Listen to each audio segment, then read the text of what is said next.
혹시 여러분도 이런 경험 있으신가요? 좋아하는 연예인이나 드라마 때문에 어떤 나라에 완전히 빠져본 적 말이에요. 처음엔 그냥 재미있어서 시작했는데 어느새 그 나라의 음식을 찾아 먹고 언어를 배우려고 하고 심지어 여행까지 계획하게 되는 거요. 요즘 정말 많은 분들이 한류에 빠져 계시잖아요.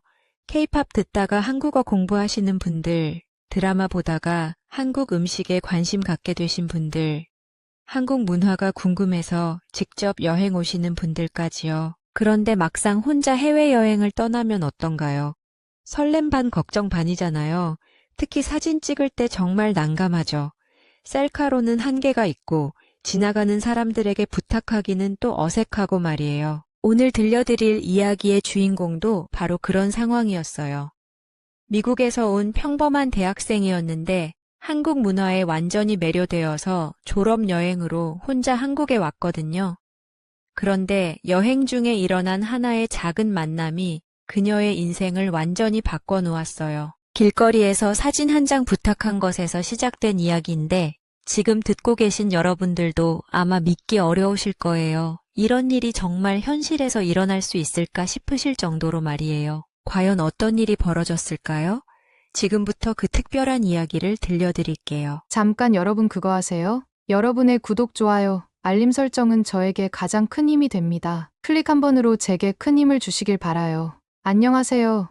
저는 엘리자베스예요. 친구들은 저를 엘리라고 불러주죠. 지금은 한국에서 살고 있지만 원래는 미국 오리건주 포틀랜드에서 태어나고 자랐어요. 포틀랜드는 조용하고 예술적인 분위기가 매력적인 도시인데 저희 가족도 그런 분위기를 좋아했죠. 아버지는 지역 신문사에서 편집장으로 일하시고 어머니는 초등학교 교사세요. 그래서인지 저는 어릴 때부터 책 읽기를 좋아했고 글 쓰는 것도 자연스럽게 익혔어요. 오빠 하나가 있는데 저보다 3살 위로 지금은 시애틀에서 소프트웨어 개발자로 일하고 있어요. 평범하고 화목한 중산층 가정이었죠. 대학교는 오리건 대학교에서 저널리즘을 전공했어요. 졸업 후에는 지역 잡지사에서 프리랜서 라이터로 일할 계획이었거든요. 대학 시절 제 취미는 요리하기와 드라마 보기였는데 그게 제 인생을 바꿔놓을 줄은 꿈에도 몰랐어요. 제가 한국 문화에 처음 빠진 건 대학교 2학년 때였어요. 룸메이트 제시카가 케이팝을 좋아해서 항상 방에서 음악을 틀어놓았거든요. 처음엔 별로 관심 없었는데 어느 날 우연히 들은 노래 하나가 머릿속에서 맴돌기 시작했어요. 그 노래가 방탄소년단의 봄날이었죠. 그때부터 제가 완전히 달라졌어요. 케이팝 플레이리스트를 만들어서 하루 종일 들었고 뮤직비디오도 반복해서 봤어요. 가사의 의미를 찾아보다 보니 한국어에도 관심이 생겼죠. 온라인으로 한국어 기초를 배우기 시작했는데 생각보다 재미있더라고요. 음악에서 시작된 관심은 점점 확산됐어요. 한국 드라마를 보기 시작했는데 이게 정말 중독성이 강하더라고요. 밤새워서 한 편을 다 보는 일이 부지기수였어요. 태양의 후예, 도깨비, 사랑의 불시착까지 유명한 작품들은 다 섭렵했죠. 드라마를 보면서 한국의 정서와 문화에 점점 빠져들었어요. 그 다음은 한국 음식이었어요. 드라마에서 나오는 음식들이 너무 맛있어 보이는 거예요. 포틀랜드에는 한국 식당이 몇 개 있었는데 처음 가서 김치찌개를 먹었을 때의 충격을 아직도 기억해요. 맵지만 중독적인 그 맛에 완전히 매료됐죠. 그때부터 저는 한국 음식 만들기에 도전하기 시작했어요. 아시안 마트까지 차로 1시간 거리를 달려가서 재료를 사왔죠. 고추장, 된장, 김치 같은 기본 재료부터 시작해서 점점 복잡한 요리에 도전했어요. 불고기, 잡채, 비빔밥 정도는 웬만큼 만들 수 있게 됐죠. 부모님은 처음에 제가 한국 문화에 빠진 걸 신기해하셨어요. 특히 어머니는 제가 만든 한국 음식을 맛보고는 의외로 맛있다며 레시피를 물어보시기도 했죠. 아버지는 케이팝 음악이 집에서 계속 나오는 걸 처음엔 시끄럽다고 하셨지만 나중엔 익숙해지셔서 가끔 따라 흥얼거리시기도 했어요. 친구들 사이에서는 저는 완전히 케이팝 덕후로 유명했어요. 한국 관련 소식이 있으면 다들 저한테 물어볼 정도였죠. 대학교 마지막 해에는 한국어 동아리까지 만들어서 활동했어요. 비슷한 관심사를 가진 친구들과 함께 한국어 공부도 하고 한국 음식도 만들어 먹으면서 정말 즐거운 시간을 보냈어요. 졸업이 다가왔을 때 부모님이 졸업 선물로 해외여행을 보내주겠다고 하셨어요. 어디든 가고 싶은 곳을 말해보라고 하시더라고요. 저는 고민할 것도 없이 대답했죠. 한국 가고 싶어요. 부모님은 예상하셨던 것 같아요. 어머니는 웃으시면서 그럴 줄 알았다고 하시더라고요. 아버지는 처음엔 유럽이나 일본 같은 곳은 어떠냐고 제안하셨지만 제가 얼마나 한국을 가고 싶어 하는지 아시고는 흔쾌히 허락해 주셨어요. 여행 계획을 세우는 동안이 가장 설렜던 것 같아요. 인터넷으로 한국 여행 정보를 찾아보고 가고 싶은 곳들을 리스트로 만들었죠. 하지만 저는 일반적인 관광지보다는 로컬들이 가는 곳, 진짜 한국의 모습을 볼 수 있는 곳들을 가고 싶었어요. 드라마에서 봤던 한적한 골목길, 작은 카페, 현지인들이 가는 맛집들을 찾아서 나만의 여행 코스를 만들었어요. 친구들은 경복궁이나 남산타워 같은 유명한 관광지를 빼놓고 왜 그런 곳만 가려고 하냐고 신기해했지만 저는 확신이 있었어요. 진짜 한국을 경험하고 싶었거든요. 출발 전날 밤, 설렘과 긴장으로 잠이 오지 않았어요. 혼자 하는 첫 해외여행이기도 했고 그동안 동경해왔던 한국을 드디어 직접 볼 수 있다는 생각에 가슴이 두근거렸죠. 부모님은 혼자 가는 여행이라 걱정을 많이 하셨지만 제가 얼마나 이 여행을 기대하고 있는지 아시고는 따뜻하게 응원해 주셨어요. 그렇게 저희 운명을 바꿀 한국 여행이 시작됐어요. 그때는 몰랐죠. 이 여행에서 제 인생의 반쪽을 만나게 될 줄은요. 인천공항에 도착했을 때의 그 벅찬 감정을 지금도 잊을 수가 없어요. 비행기에서 내리자마자 한국어 안내방송이 들렸는데 그동안 드라마에서만 듣던 그 언어가 현실에서 들리니까 정말 신기했거든요. 공항 자체도 상상했던 것보다 훨씬 크고 깔끔해서 감탄했어요. 서울역까지 가는 공항철도를 타면서 창밖 풍경을 보는데 정말 눈이 휘둥그레졌어요. 아파트 단지들이 질서정연하게 배치되어 있고 도로도 너무 깨끗하더라고요. 미국과는 확실히 다른 풍경이었죠. 특히 한강을 건널 때는 정말 가슴이 뛰었어요. 드라마에서 수없이 봤던 그 한강을 직접 보고 있다니요. 홍대 근처 게스트하우스에 짐을 풀고 첫날 저녁을 먹으러 나갔는데 길거리 음식 냄새가 정말 좋았어요. 떡볶이 가게 앞에서 한참을 망설이다가 용기를 내서 주문했죠. 사장님이 외국인인 걸 알고는 영어로 말을 걸어주시는데 그 따뜻함에 마음이 뭉클했어요. 첫 한 입을 먹는 순간 이게 바로 내가 그동안 찾던 그 맛이구나 싶었죠. 둘째 날부터는 본격적으로 제가 계획한 로컬 여행이 시작됐어요. 유명한 관광지 대신 인스타그램에서 찾은 작은 카페들과 골목길을 돌아다녔죠. 연남동의 한 작은 카페에서 아메리카노를 마시는데 바리스타분이 라떼아트로 하트를 그려주셨어요. 그런 세심한 배려가 정말 감동적이었어요. 하지만 혼자 여행하면서 가장 아쉬웠던 건 사진이었어요. 셀카를 아무리 찍어도 예쁜 배경과 제가 함께 나오는 사진을 찍기가 어렵더라고요. 셀카봉을 가져왔지만 한계가 있었죠. 삼각대도 생각해봤지만 너무 무겁고 번거로워서 포기했어요. 특히 성수동의 한 예쁜 벽화 앞에서 사진을 찍으려고 한참 애쓰고 있을 때였어요. 셀카봉으로는 각도가 안 나오고 지나가는 사람들에게 부탁하기도 어색하고요. 그때 한 남자분이 다가와서 사진을 찍어드릴까요? 라고 물어보시더라고요. 처음엔 좀 당황했어요. 낯선 나라에서 모르는 사람이 갑자기 말을 걸어오니까요. 하지만 그분의 표정이 너무 진실해 보였고 무엇보다 제가 사진 때문에 고민하고 있다는 걸 알아차리신 게 신기했어요. 그분이 자신을 준호라고 소개하면서 유튜브에서 외국인 관광객들을 도와주는 콘텐츠를 만든다고 설명해 주셨어요. 사진을 찍어드리고 그 과정을 영상으로 담아서 올린다고 하시더라고요. 처음엔 약간 의심스러웠지만 그분이 보여준 유튜브 채널을 보니까 정말로 그런 콘텐츠를 만드시는 분이더라고요. 준호 씨가 찍어주신 사진을 보고 정말 깜짝 놀랐어요. 제가 그동안 찍었던 어떤 사진보다도 예쁘게 나온 거예요. 각도도 완벽하고 배경도 잘 살리고 무엇보다 제 표정이 너무 자연스럽게 나왔어요. 사진 실력이 정말 뛰어나신 분이었죠. 그런데 더 놀라운 건 그 다음이었어요. 준호 씨가 이 근처에 정말 예쁜 카페가 있는데 가보지 않겠느냐고 제안하신 거예요. 관광 가이드북에는 없지만 현지인들이 정말 좋아하는 곳이라고 하시더라고요. 혼자 여행하면서 외로웠던 저는 조금 망설이다가 따라가기로 했어요. 그 카페는 정말 숨겨진 보석 같은 곳이었어요. 작은 골목 안에 있는데 인테리어도 너무 예쁘고 분위기도 아늑했죠. 무엇보다 커피 맛이 정말 훌륭했어요. 준호 씨가 여기 오너분이 직접 로스팅 하시는 분이라고 설명해 주시더라고요. 카페에서 이야기를 나누면서 준호 씨에 대해 더 알게 됐어요. 원래 회사원이셨는데 사진에 대한 열정 때문에 유튜버가 되셨다고 하더라고요. 외국인 관광객들이 한국에서 좋은 추억을 만들 수 있도록 도와주는 게 자신의 일이라고 말씀하시는데 그 진정성이 느껴졌어요. 저도 제 이야기를 들려드렸죠. 왜 한국에 관심을 갖게 됐는지, 어떤 여행을 하고 싶었는지요. 준호 씨는 제가 케이팝을 좋아한다고 하니까 정말 신기해 하시더라고요. 한국 사람으로서 자신들의 문화를 이렇게 좋아해주는 외국인을 만나는 게 감사하다고 하셨어요. 그날 준호 씨와 함께 보낸 시간은 정말 특별했어요. 단순히 사진만 찍어주신 게 아니라 한국의 진짜 모습을 보여주셨거든요. 현지인만 아는 맛집에도 데려가 주시고 골목길의 역사도 설명해 주시고요. 제가 혼자서는 절대 경험할 수 없었을 것들이었어요. 저녁 시간이 되자 준호 씨가 정말 맛있는 삼겹살집을 아는데 가지 않겠느냐고 제안하셨어요. 그곳은 관광객들은 거의 모르는 동네 맛집이었는데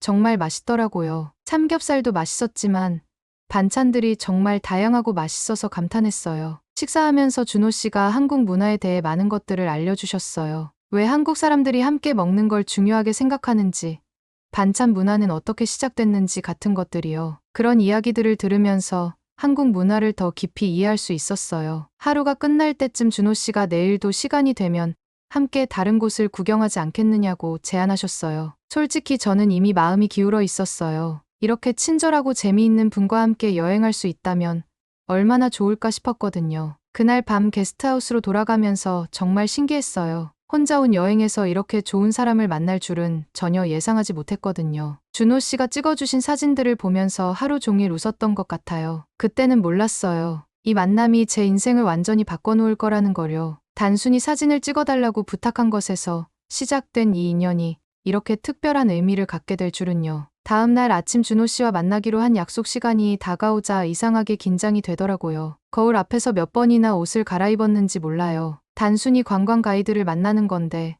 왜 이렇게 신경이 쓰이는지 스스로도 이해할 수 없었어요. 홍대 입구역에서 만나기로 했는데 준호 씨가 먼저 와서 기다리고 계시더라고요. 손에는 따뜻한 커피 2잔을 들고 계셨어요. 하나는 저를 위한 거였죠. 아침부터 추우실까봐 미리 사왔어요 라고 하시면서 건네주시는데 그런 세심한 배려에 마음이 따뜻해졌어요. 그날 준호 씨가 데려간 곳은 북촌 한옥마을이었어요. 하지만 관광객들이 몰리는 메인 길이 아니라 조용한 골목길로 안내해 주셨죠. 돌담 사이로 스며드는 아침 햇살이 정말 아름다웠는데 골목길을 걷다가 돌바닥이 울퉁불퉁한 곳에서는 준호 씨가 살짝 제 팔을 잡아주시더라고요. 조심하세요.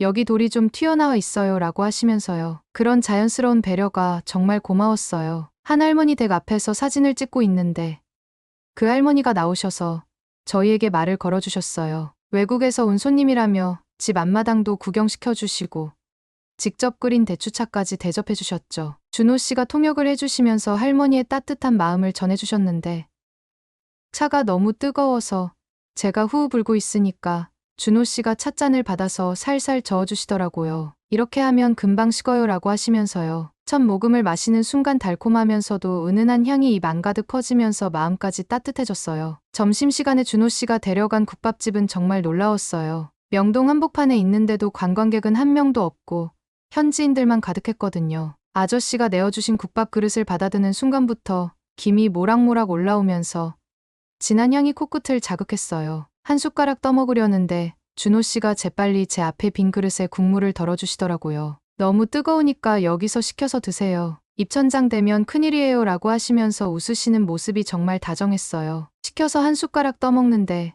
정말 깊은 맛이 났어요. 뼈를 우려낸 듯한 진한 육수에 부드러운 고기가 입 안에서 살살 녹더라고요. 특히 반찬으로 나온 깍두기를 처음 먹어보는데 너무 매워서 깜짝 놀랐거든요. 그런데 준호 씨가 제 표정을 보시더니 아, 매우시죠?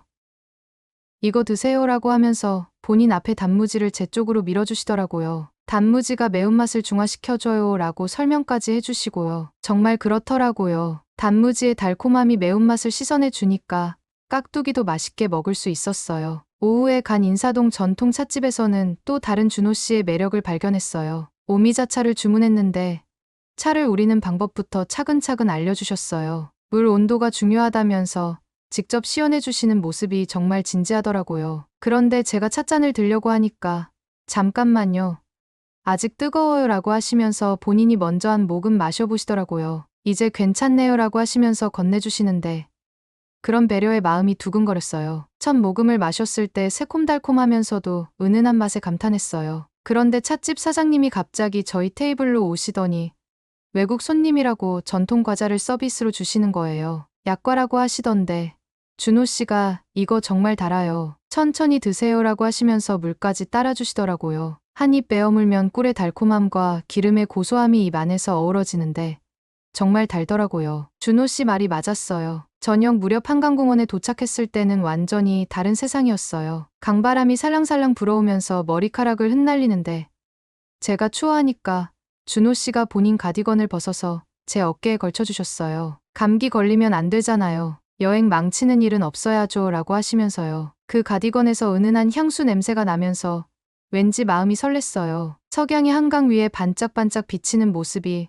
정말 환상적이었거든요. 준호 씨가 제일 예쁘게 보이는 포인트로 안내해 주시면서 사진을 찍어 주셨는데 바람에 제 머리카락이 흐트러지면 잠깐만요.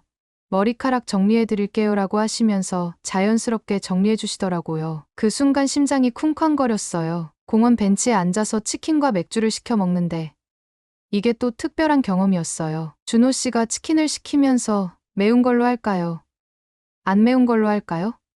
라고 물어보시더니 제가 매운 거 못 먹는다고 하니까 그럼 반반으로 시킬게요. 매운 것도 조금 맛봐야 진짜 한국 치킨이죠 라고 하시더라고요. 치킨이 나오자 준호 씨가 먼저 매운 치킨을 한 조각 드시더니 이 정도면 괜찮을 것 같은데요 라고 하시면서 제게도 권해주셨어요. 한 입 베어 물었는데 생각보다 맵지 않더라고요. 처음엔 이 정도부터 시작해야죠 라고 하시면서 웃으시는 모습이 정말 다정했어요. 그때 준호 씨에게 물어봤어요. 왜 유튜브를 시작하게 됐는지요. 외국인들이 한국을 편견 없이 경험할 수 있도록 도와주고 싶었다고 하시더라고요. 한국에 대한 좋지 않은 선입견을 가지고 오는 사람들도 있는데 직접 경험해보면 생각이 바뀐다는 걸 보여주고 싶어요 라고 하시면서 진지한 표정을 지으시더라고요. 그 말을 들으면서 이 사람은 정말 자신의 나라를 사랑하는구나 하는 생각이 들었어요. 저도 제 솔직한 마음을 털어놨어요. 처음엔 단순히 케이팝이 좋아서 시작했지만 오늘 하루 동안 경험한 한국 사람들의 따뜻함이 너무 인상적이었다고 했죠. 그러자 준호 씨가 엘리 씨 같은 분을 만나면 정말 보람을 느껴요. 한국을 진심으로 좋아해 주시는 게 느껴져요 라고 하시더라고요. 그날 밤 남산타워가 보이는 카페 옥상에서 마지막 사진을 찍을 때 서울의 야경이 한눈에 들어오는 광경에 정말 숨이 멎을 뻔했어요. 수많은 불빛들이 반짝이면서 마치 별들이 땅에 내려온 것 같았거든요. 사진을 찍는데 준호 씨가 여기 바닥이 좀 미끄러워요 라고 하시면서 제 손을 살짝 잡아주시더라고요. 그 순간 전기가 통하는 것 같았어요. 그러고는 조심스럽게 말씀하셨어요. 미국에 돌아가서도 연락할 수 있을까요? 오늘 정말 즐거웠거든요. 그 후 며칠 동안 저희는 거의 매일 만났어요. 광장시장에서 마약김밥을 먹을 때도 준호 씨가 처음엔 반 개만 드세요. 정말 중독적이거든요 라고 하시면서 적당히 잘라주시더라고요. 정말 그 말이 맞았어요. 한 입 먹으니까 계속 손이 가더라고요. 김치를 처음 먹어볼 때도 많이 매울 수 있어요 라고 하시면서 우유를 미리 주문해 주시고 경복궁에서 한복을 입을 때도 치마가 길어서 넘어질 수 있어요 라고 하시면서 계단에서는 항상 제 손을 잡아주셨어요. 그런 모습들을 보면서 한국 남자들의 배려심에 감탄했어요. 하지만 무엇보다 준호 씨 개인의 따뜻한 마음씨가 느껴졌죠. 이 사람은 정말 상대방을 배려할 줄 아는 사람이구나 하는 생각이 들었거든요. 여행 마지막 날, 공항으로 떠나는 날 아침에 준호 씨가 배웅을 나와주셨어요. 그동안 찍어준 사진들을 정리해서 USB에 담아 선물로 주시면서 한국에서의 추억이 좋은 기억으로 남았으면 좋겠어요 라고 하시더라고요. 그리고 마지막까지 비행기에서 감기 걸리지 않게 따뜻하게 입으세요 라고 당부해 주시는 모습에 눈물이 날 뻔했어요. 비행기에 오르면서 창밖으로 한국 땅을 바라보는데 정말 눈물이 났어요. 일주일이라는 짧은 시간이었지만 이렇게 세심하고 따뜻한 사람을 만났다는 게 믿어지지 않았거든요. 그때는 몰랐어요. 이 그리움이 저를 다시 한국으로 그리고 준호 씨에게로 이끌게 될 줄은요. 미국으로 돌아온 후 첫 몇 주는 정말 힘들었어요. 시차 적응도 어려웠지만 그보다는 한국에서의 시간들이 너무 그리워서 일상에 집중하기가 어려웠거든요. 매일 밤 준호 씨가 찍어준 사진들을 보면서 그때의 추억을 되새겼어요. 준호 씨와는 거의 매일 메시지를 주고받았어요. 시차 때문에 실시간으로 대화하기는 어려웠지만 서로의 일상을 공유하면서 연결고리를 이어갔죠. 준호 씨는 새로운 유튜브 영상을 올릴 때마다 저에게 먼저 보여주셨고 저는 그 영상들을 보면서 한국이 더욱 그리워졌어요. 특히 준호 씨의 유튜브 채널을 구독하고 매일 영상을 챙겨보는 게 일과가 됐어요. 댓글도 꼬박꼬박 달았죠. 다른 외국인 관광객들과 함께하는 영상을 볼 때마다 묘한 질투심이 들기도 했어요. 저만의 특별한 가이드라고 생각했는데 말이에요. 한 달쯤 지났을 때 준호 씨가 깜짝 소식을 전해주셨어요. 사진 관련 국제 컨퍼런스에 참석하게 됐는데 그 행사가 바로 포틀랜드에서 열린다는 거였어요. 믿을 수 없었죠. 이렇게 빨리 다시 만날 수 있을 줄은 꿈에도 몰랐거든요. 준호 씨가 포틀랜드에 도착한 날, 공항에 마중을 나갔어요. 한국에서 헤어진 지 2달 만에 다시 만나는 건데, 왠지 더 설렜어요. 준호 씨도 저를 보자마자 환하게 웃으시더라고요. 그때 깨달았어요. 이건 단순한 우정이 아니라는 거요. 이번엔 제가 포틀랜드 가이드가 됐어요. 한국에서 준호 씨가 저에게 해주셨던 것처럼 저도 제가 사랑하는 도시를 소개해드리고 싶었거든요. 포틀랜드의 유명한 커피 로스터리부터 시작해서 파머스 마켓, 그리고 콜럼비아 강협보까지 제가 아는 모든 좋은 곳들을 보여드렸어요. 준호 씨는 포틀랜드의 여유로운 분위기를 정말 좋아하셨어요. 특히 도시 곳곳에 있는 작은 카페들과 독립 서점들을 보며 감탄하시더라고요. 한국의 빠른 속도와는 다른 매력이 있다고 하셨죠. 저희 부모님께도 준호 씨를 소개해드렸어요. 처음엔 조금 긴장하셨지만 준호 씨가 정말 예의 바르고 친절하게 인사를 드려서 부모님도 금세 마음을 열어주셨어요. 특히 아버지는 준호 씨가 사진 작업에 대해 설명해 드릴 때 정말 관심 깊게 들어주셨죠. 어머니는 준호 씨를 위해 특별히 저녁 식사를 준비해 주셨어요. 미국식 로스트 비프와 함께 제가 한국에서 배워온 불고기도 만들어 드렸죠. 준호 씨가 제가 만든 불고기를 드시면서 정말 맛있다고 칭찬해 주시는 바람에 저도 뿌듯했어요. 준호 씨가 포틀랜드에 머무는 일주일 동안 저희는 거의 모든 시간을 함께 보냈어요. 컨퍼런스가 있을 때만 잠깐 헤어졌을 뿐이죠. 마지막 날 밤, 콜럼비아 강이 내려다 보이는 전망대에서 저희는 서로의 마음을 확인했어요. 준호 씨가 먼저 고백해 주셨어요. 한국에서 처음 만났을 때부터 저에게 특별한 감정을 느꼈다고. 그리고 이제는 정말 사랑한다고 말씀해 주셨죠. 저도 똑같은 마음이었다고 대답했어요. 그렇게 저희는 연인이 됐어요. 하지만 현실적인 문제들이 있었죠. 서로 다른 나라에 살고 있고 각자의 일과 생활이 있었으니까요. 하지만 저희는 포기하지 않기로 했어요. 사랑한다면 방법을 찾을 수 있을 거라고 생각했거든요. 그 후 1년 동안 저희는 장거리 연애를 했어요. 한 달에 한 번씩은 만나려고 노력했죠. 때로는 제가 한국에 가고, 때로는 준호 씨가 미국에 오고요. 쉽지 않았지만 만날 때마다 더 확실해졌어요. 저희는 정말 서로를 사랑한다는 걸요. 제가 다시 한국을 방문했을 때, 북촌 한옥마을의 그 조용한 골목길에서였어요. 저희가 처음 함께 사진을 찍었던 바로 그 장소였죠. 준호 씨가 무릎을 꿇고 반지를 내밀면서 결혼해달라고 했을 때 저는 너무 감동해서 울었어요. 하지만 부모님의 반대가 심했어요. 특히 아버지는 딸이 너무 먼 나라로 가는 것을 걱정하셨죠. 문화도 다르고 언어도 다른 곳에서 잘 살 수 있을지 확신할 수 없다고 하셨어요. 준호 씨는 직접 포틀랜드로 날아와서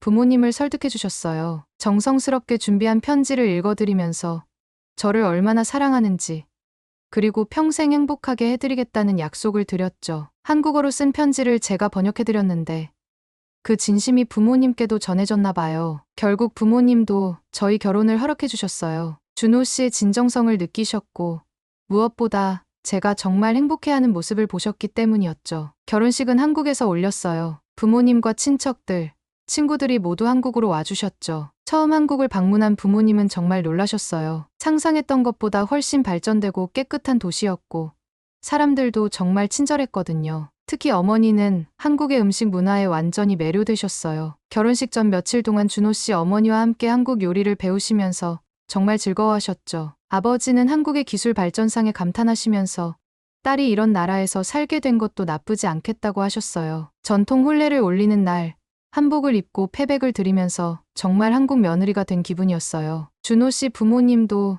저를 진짜 딸처럼 따뜻하게 받아주셨고요. 결혼식 후 부모님이 미국으로 돌아가시면서 하신 말씀이 지금도 기억에 남아요. 엘리야, 내가 왜 한국을 그렇게 사랑했는지 이제 알겠구나. 정말 좋은 나라고 좋은 사람들이야. 행복하게 살아라. 지금 저는 한국에서 새로운 삶을 시작했어요. 한국어도 많이 늘었고 이제는 준호 씨와 함께 유튜브 채널도 운영하고 있어요. 외국인의 시각에서 본 한국의 매력을 소개하는 콘텐츠를 만들면서 정말 보람을 느껴요. 가끔 길거리에서 저처럼 혼자 여행 온 외국인을 보면 다가가서 도움을 주고 싶어져요. 저 역시 낯선 땅에서 도움을 받았던 기억 때문이겠죠. 그렇게 시작된 작은 인연이 이렇게 큰 사랑으로 자랄 수 있다는 걸 몸소 경험했으니까요. 결국 사진 한 장을 부탁한 것에서 시작된 저희 사랑 이야기는 이제 평생의 약속이 됐어요. 준호 씨는 지금도 매일 제 사진을 찍어주시고 저는 그런 준호 씨를 바라보며 행복해해요. 렌즈 너머로 시작된 사랑이 이제는 렌즈 밖에 진짜 인생이 된 거죠. 오늘의 이야기는 여기까지입니다. 오늘의 사연이 마음에 드셨다면 구독, 좋아요 부탁드리겠습니다. 소중한 시간 긴 이야기 끝까지 들어주셔서 진심으로 감사합니다. 앞으로도 더 좋은 사연으로 여러분을 찾아오겠습니다. 시청해주셔서 감사합니다. 안녕하세요, 여러분. 오늘은 정말 믿기 어려운 실화를 하나 들려드리려고 해요. 혹시 여러분 중에 부모님이나 가족들이 국제 결혼을 반대한 경험 있으신가요? 아니면 나이 드신 어르신들이 외국 문화에 대해 편견을 가지고 계신 모습을 본 적 있으신가요? 오늘 주인공은 미국에서 평생을 살아온 72살 할머니 마거릿입니다. 이분은 딸이 한국 남자와 결혼한다고 했을 때 극구 반대했어요. 그 먼 아시아 나라에서 어떻게 살려고 그러느냐, 문화도 다르고 언어도 안 통하는데 하면서 말이죠. 그런데 정말 놀라운 일이 벌어졌어요. 이 할머니가 한국에 한번 다녀온 후에 완전히 다른 사람이 되어버린 거예요. 한국을 그토록 싫어하던 분이 지금은 한국의 열렬한 팬이 되어서 주변 사람들에게 한국 자랑을 하고 다니신다고 해요. 도대체 한국에서 무슨 일이 일어났길래 이런 극적인 변화가 일어났을까요? 편견으로 가득했던 미국 할머니의 마음을 어떻게 완전히 돌려놓은 걸까요? 정말 흥미진진한 이야기가 기다리고 있어요. 여러분도 이 이야기를 들으시면 한국이 얼마나 대단한 나라인지 새삼 느끼게 되실 거예요. 그럼 지금부터 마거릿 할머니의 놀라운 한국 체험기를 들려드릴게요. 잠깐 여러분 그거 아세요? 여러분의 구독, 좋아요, 알림 설정은 저에게 가장 큰 힘이 됩니다. 클릭 한 번으로 제게 큰 힘을 주시길 바라요. 저는 마거릿 데이비슨이에요. 올해 72살이고 미국 오하이오주 클리블랜드에서 평생을 살아온 토박이 오하이오 여자입니다. 남편과는 8년 전에 사별했고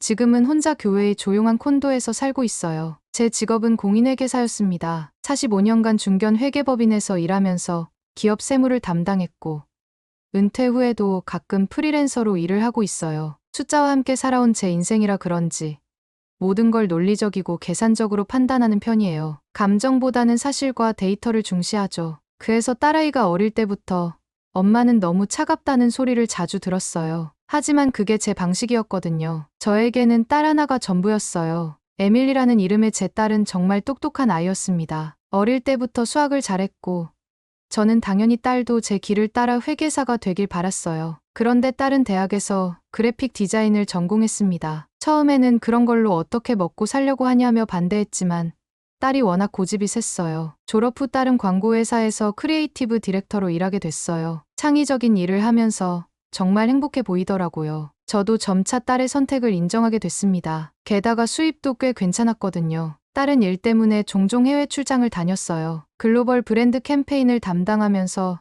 유럽, 아시아를 오가며 일했습니다. 저는 딸의 그런 국제적인 경험을 대견하게 생각했지만 동시에 걱정도 많이 됐어요. 특히 아시아 쪽으로 출장 갈 때마다 불안했거든요. 솔직히 고백하자면 저는 아시아에 대해 상당한 편견을 가지고 있었어요. 제가 젊었을 때는 아시아라고 하면 가난하고 낙후된 곳이라는 인식이 강했거든요. 물론 지금은 많이 발전했다고 들었지만 여전히 마음 한편에는 그런 고정관념이 남아 있었습니다. 특히 한국에 대해서는 거의 아는 게 없었어요. 6.25 전쟁이 있었던 나라, 북한과 분단된 나라 정도의 지식뿐이었죠. 가끔 뉴스에서 북한 관련 소식이 나올 때마다 위험한 지역 아닌가 하는 생각이 들었어요. K-팝이나 한국 드라마가 유행한다고 해도 저에겐 그저 일시적인 현상으로 보였습니다. 그런데 작년 여름 딸에게서 깜짝 놀랄 소식을 들었어요. 한국 출장 중에 만난 남자와 사귀고 있다는 거였습니다. 처음에는 그냥 짧은 만남 정도로 생각했는데 딸의 얘기를 들어보니 꽤 진지한 관계더라고요. 엄마, 저 정말 좋은 사람 만났어요. 한국 분인데 정말 신사적이고 배려심이 많아요. 제 첫 반응은 걱정이었어요. 언어는 통하니? 문화 차이는 어떻고? 이런 실용적인 질문들이 먼저 나왔죠. 회계사 출신답게 현실적인 문제들부터 따져봤거든요. 영어 정말 잘해요. 엄마, 그리고 저보다 더 세심해요. 제가 힘들어할 때마다 먼저 알아채고 도와주세요. 딸의 목소리에는 평소에 듣지 못했던 따뜻함이 있었어요. 이상했죠. 딸이 그렇게 누군가를 좋아한 적이 없었거든요. 커리어 우먼이라 연애보다는 일에 더 집중하는 타입이었는데 말이에요. 몇 주 후, 딸이 한국에서 영상통화를 걸어왔어요. 화면 속 딸의 모습이 확실히 달라 보였습니다. 피부도 좋아지고 표정도 한결 밝아졌어요. 그리고 옆에 서 있던 한국 남자를 처음 봤죠. 어머니, 안녕하세요. 저는 박민수라고 합니다. 유창한 영어로 정중하게 인사하는 그의 모습을 보면서 제 첫인상은 나쁘지 않았어요. 차분하고 예의 바른 인상이었거든요. 하지만 여전히 마음 한편에는 의구심이 있었습니다. 정말 믿을 만한 사람일까? 딸을 진심으로 사랑하는 걸까 하는 의심 말이에요. 그 후로 몇 달 동안 딸과 그 남자의 관계는 더욱 진전됐어요. 딸이 한국에 머무는 시간도 점점 길어졌고 급기야 한국에서 일하는 것을 고려하고 있다고 했을 때는 정말 충격이었어요. 에밀리, 너 정말 괜찮은 거니? 한국에서 혼자 살면서 외롭지 않을까? 엄마, 전혀 외롭지 않아요. 민수 오빠 가족들도 너무 좋아해 주시고 여기 사람들 정말 따뜻해요. 하지만 저는 여전히 확신이 서지 않았어요. 회계사로 일하면서 수많은 사람들을 봐왔는데 겉으로는 좋아 보여도 속은 다른 경우를 많이 봤거든요. 특히 문화가 다른 사람들과의 관계는 더욱 복잡할 수 있다고 생각했어요. 그런데 작년 겨울 딸에게서 결혼 얘기가 나왔을 때는 정말 당황했습니다. 아무리 좋은 사람이라고 해도 그렇게 멀리 떠나버린다니 상상도 못했거든요. 이건 제 결정이에요. 엄마, 민수 오빠랑 결혼할 거예요. 그 순간 제 머릿속은 복잡했어요. 딸의 행복을 원하지만 동시에 너무 걱정됐거든요. 게다가 한국이라는 나라에 대해 제가 아는 게 거의 없다는 게 더 불안했어요. 결국 딸은 한국에서 결혼식을 올렸고 저는 코로나 상황 때문에 참석하지 못했어요. 화상으로 결혼식을 지켜보면서 복잡한 감정이 들었습니다. 딸이 행복해 보이긴 했지만 여전히 마음 한편에는 걱정이 남아 있었어요. 그 후로 1년 정도 지났을 때 제게 건강 문제가 생겼어요. 지속적인 기침과 가슴 답답함 때문에 병원에 갔는데 검사를 받으려면 몇 주를 기다려야 한다는 거예요. 미국 의료 시스템의 문제점을 몸소 느끼는 순간이었죠. 그때 딸이 한국에서 영상통화를 걸어왔어요. 제 기침 소리를 듣더니 깜짝 놀라더라고요. 엄마, 그 기침 소리 너무 심해요. 병원 가보셨어요? 가려고 했는데 예약이 몇 주 후래. 참고 기다리고 있어. 그러자 딸이 진지하게 제안했어요. 엄마, 한국에 오세요. 여기서 빨리 치료받으시고 저희 신혼집도 구경하시고 손주 계획도 들어보세요. 처음에는 망설였어요. 낯선 나라에서 의료 서비스를 받는다는 게 불안했거든요. 하지만 딸이 계속 설득했어요. 한국 의료 시스템이 정말 훌륭하다면서 빠르고 정확한 진단을 받을 수 있다고 했어요. 회계사 출신답게 저는 한국 의료 시스템에 대해 조사해봤어요. 놀랍게도 의료 기술 수준이나 시설이 미국 못지않다는 자료들을 많이 찾을 수 있었어요. 게다가 비용도 훨씬 저렴하다고 하더라고요. 결국 저는 한국행을 결심했습니다. 딸을 보고 싶은 마음도 있었지만 무엇보다 빠른 치료가 필요했거든요. 비행기표를 끊으면서도 마음이 복잡했어요. 과연 제가 한국이라는 나라에서 잘 지낼 수 있을까? 딸이 정말 행복하게 살고 있을까 하는 궁금증과 걱정이 교차했습니다. 인천공항에 도착했을 때의 첫인상은 정말 충격적이었어요.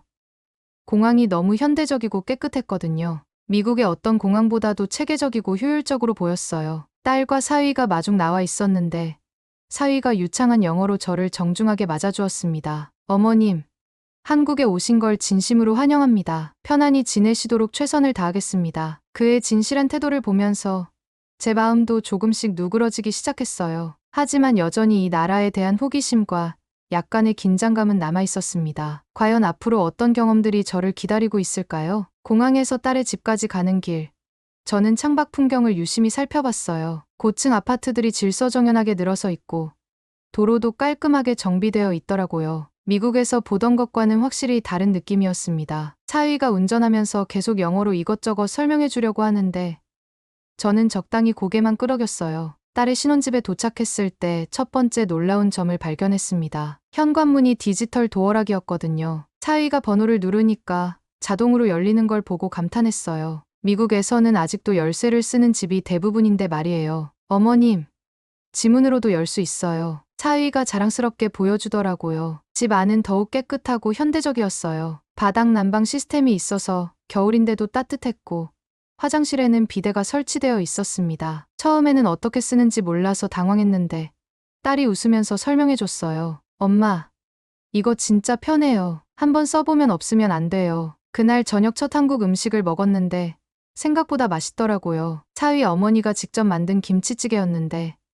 처음에는 맵다고 생각했지만 자꾸 숟가락이 갔어요. 그런데 더 놀라운 건 사위 어머니의 태도였습니다. 저를 보자마자 두 손으로 제 손을 잡으시면서 한국말로 뭔가 열심히 말씀하시더라고요. 사위가 통역해 주길 어머니께서 어머님을 정말 보고 싶어 하셨다고 하세요. 딸 같은 분이라고 생각하고 편하게 지내시라고 하세요. 그 진심 어린 눈빛을 보니까 마음이 따뜻해졌어요. 언어는 통하지 않았지만 그분의 마음은 충분히 전해졌거든요. 다음 날부터 본격적인 한국 생활이 시작됐어요. 첫 번째 미션은 병원 가는 것이었죠. 사위가 근처 종합병원에 예약을 잡아놨다고 하더라고요. 미국에서는 몇 주를 기다려야 하는데 하루 만에 예약이 됐다는 게 신기했어요. 병원에 도착해서 또 한 번 놀랐습니다. 로비가 마치 호텔 같더라고요. 깨끗하고 현대적이고 안내데스크 직원들도 정말 친절했어요. 영어 통역 서비스도 있어서 의사소통에 전혀 문제가 없었습니다. 접수를 하고 대기실에서 기다리는데 한국 사람들이 정말 질서를 잘 지키더라고요. 조용히 앉아서 차례를 기다리고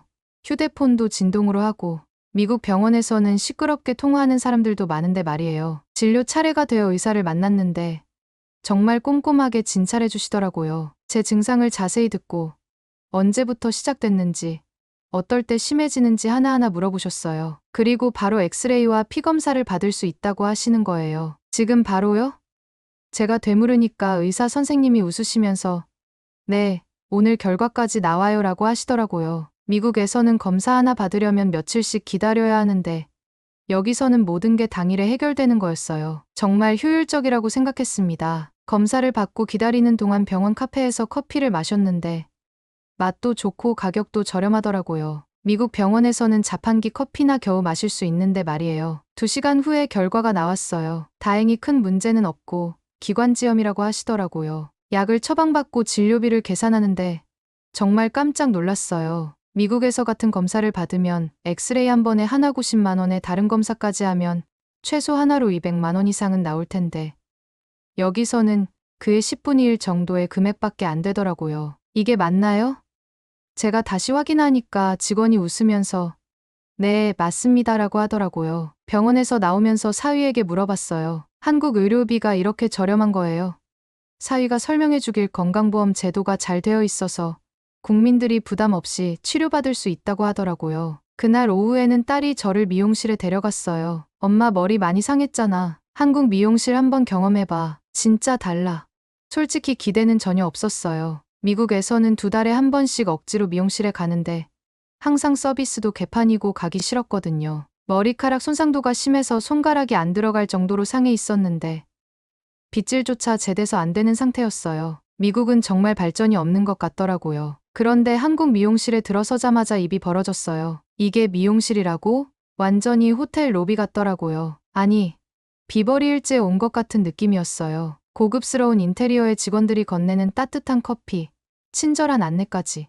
이런 곳이 미용실이라니 정말 믿기지 않았습니다. 그런데 더 놀라운 건 그 다음이었어요. 미용사 2명이 동시에 제 머리를 만져주는 거예요. 이건 무슨 왕실 서비스야? 정말 믿을 수가 없었어요. 미국에서는 1명도 대충 하는데 여기서는 2명이 정성스럽게 제 머리를 케어해 주더라고요. 그리고 제일 충격적이었던 건 머리에 열을 주는 기계가 빙글빙글 돌아가는 걸 봤을 때였어요. 70평생 이런 걸 본 적이 없다. 정말 놀라웠어요. 미국에서는 상상도 못 해본 첨단 장비들이 제 머리 주변을 돌고 있더라고요. 디자이너가 제 머릿결 상태를 정성스럽게 분석하면서 시술 방향을 설명해 줬는데 더 놀라운 말을 들었어요. 한국에서 디자이너가 되려면 5년 이상 배우고 현장에서 수련을 받아야 해요. 뭐라고요? 5년이나요? 정말 깜짝 놀랐어요. 미국은 6개월이면 자격증이 나와서 디자이너가 되는데 한국은 5년이나 걸린다니. 그러니까 이렇게 전문적인 서비스를 받을 수 있는 거구나 싶었어요. 머리 트리트먼트를 받으면서 저는 정말 감탄했어요. 손상된 머리카락이 점점 부드러워지는 게 느껴지더라고요. 그동안 빗질도 제대로 안 되던 머리가 이렇게 달라질 수 있다니 믿기지 않았어요. 스타일링이 끝나고 거울을 봤을 때 정말 놀랐습니다. 완전히 다른 사람이 된 것 같더라고요. 딸이 웃으며 말했어요. 엄마, 너무 예뻐졌어. 그 순간 저도 모르게 미소가 흘러나왔어요. 미국에서 2달에 한 번 가기 싫어서 억지로 가던 미용실과는 완전히 다른 경험이었거든요. 이런 서비스를 받으려면 얼마나 비쌀까 걱정했는데 가격을 들어보니 미국의 절반도 안 되더라고요. 서비스는 몇 배 좋은데 가격은 훨씬 저렴하니까 정말 놀라웠습니다. 저녁에는 사위 가족들과 함께 식사를 했는데 사위 아버지께서 소주를 권해주시더라고요. 저는 술을 잘 못 마시는데 한 잔만 마셔보라고 하시길래 마셨어요. 생각보다 부드럽고 맛있더라고요. 사위 아버지가 통역을 통해 말씀하시길 딸같이 생각하고 가족이라고 생각한다고 하시더라고요. 그 말을 듣는 순간 눈물이 날 뻔했어요. 이렇게 진심으로 받아주시는 게 고마웠거든요. 그날 밤 침대에 누워서 생각해봤어요. 한국에 온 지 겨우 며칠밖에 안 됐는데 제가 가지고 있던 편견들이 하나씩 무너지고 있더라고요. 이 나라가 생각보다 훨씬 발전되어 있고 사람들도 정말 따뜻하다는 걸 느꼈어요. 딸이 왜 이 나라를 선택했는지 조금씩 이해가 되기 시작했습니다. 한국에 온 지 일주일이 지나면서 저는 점점 이 나라의 매력에 빠져들고 있었어요. 그런데 진짜 결정적인 순간은 딸이 갑자기 응급실에 가야 하는 상황이 생겼을 때였습니다. 그날 새벽 2시쯤이었어요. 딸이 갑자기 배를 움켜쥐면서 아프다고 하더라고요. 얼굴이 창백해지면서 식은땀까지 흘리는 거예요. 사위도 당황해서 어쩔 줄 몰라 하더라고요. 응급실 가야겠어요. 사위가 급하게 옷을 챙기면서 말했어요. 저는 순간 미국에서의 경험이 떠올랐어요. 응급실에서 몇 시간씩 기다려야 하고 나중에 청구서 보고 기절할 뻔했던 기억 말이에요. 한 번은 제 친구가 응급실에서 8시간을 기다린 적도 있었거든요. 여기 응급실도 오래 기다려야 하는 거 아니에요? 제가 걱정스럽게 물어봤더니 사위가 고개를 저었어요. 아니에요, 어머님. 한국 응급실은 빨라요. 반신반의하면서 병원에 도착했는데 정말 깜짝 놀랐어요. 새벽 시간인데도 응급실이 체계적으로 운영되고 있더라고요. 트리아지 간호사가 딸의 상태를 빠르게 체크하더니 바로 침대로 안내해줬어요. 10분도 안 되어서 의사가 왔어요. 딸의 증상을 자세히 듣고 진찰한 후에 바로 초음파 검사를 하자고 하더라고요. 미국이었다면 최소한 1시간은 기다려야 했을 텐데 말이에요. 초음파 검사 결과 급성 담낭염이라고 하더라고요. 수술이 필요할 수도 있다는 말에 저는 정말 놀랐어요. 그런데 의사가 차분하게 설명해주면서 우선 약물 치료를 시작해보자고 하더라고요. 수술비는 얼마나 들까요?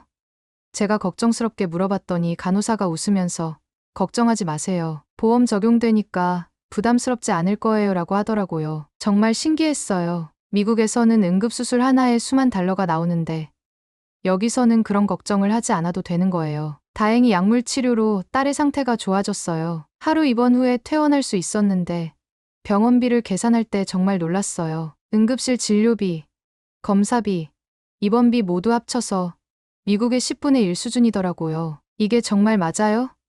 제가 계속 확인하니까 직원이 웃으면서 네, 맞습니다. 건강보험이 잘 되어 있어서요 라고 설명해 주더라고요. 그 순간 저는 깨달았어요. 한국이 정말 국민들을 위한 시스템을 갖춘 나라라는 걸 말이에요. 그날 저녁 식사 자리에서 사위가 저에게 중요한 이야기를 했어요. 어머님, 솔직히 말씀드리면 처음에는 어머님이 저를 좋아하지 않으실까봐 걱정했어요. 문화도 다르고 언어도 다르니까요. 저는 그 말을 듣고 마음이 아팠어요. 제가 처음에 보인 태도 때문에 이 착한 사위가 상처받았구나 싶어서 말이에요. 민수야, 미안해요. 엄마가 처음에 편견을 가지고 있었어. 하지만 이제는 달라요. 당신이 우리 딸을 얼마나 잘 대해주는지, 그리고 한국이 얼마나 좋은 나라인지 이제 알겠어요. 사위의 눈이 반짝이더라고요. 정말요, 어머님? 정말이야. 당신 같은 사위를 둔 게 자랑스러워요. 그 순간 딸이 눈물을 글썽이면서 말했어요. 엄마, 고마워요. 엄마가 이해해 주시니까 정말 행복해요. 저도 모르게 눈물이 났어요. 제가 얼마나 좁은 생각을 하고 있었는지 깨달았거든요. 마지막 날 저녁,